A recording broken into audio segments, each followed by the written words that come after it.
মাঝে মাঝেই ভাবতাম কোনো একদিন বরের সাথে লং ড্রাইভ যাব, কিন্তু লং ড্রাইভ যে এইটা হবে কখনো ভাবিনি। হঠাৎই প্ল্যানিং হয় তারাপীঠ যাব, আর কি করে যাব, গাড়ি নিয়ে যাব। প্রায় 5.5 ঘন্টা গাড়ি করে আমি আর আমার বর চলে এলাম সোজা বাড়ি থেকে তারাপীঠ। এর আগে যে কবার এসেছিলাম মায়ের কাছে, ভিড় থাকার কারণে মাকে স্পর্শ করতে পারিনি, কিন্তু এইবারে একদম ভিড় ছিল না।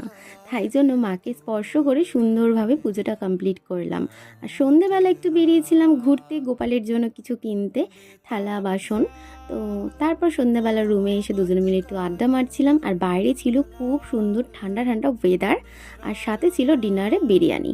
তারপরে তো ঘুমিয়ে পড়লাম। তারপর সকাল হতে না হতে বরমশাই নিয়ে এলো এখানে চা। তারপরে চা খেতে খেতে আমি বলছিলাম যে দেখো এতটাই ঠান্ডা এখানে যে ব্ল্যাঙ্কেট গায়ে দিতে হয়েছে।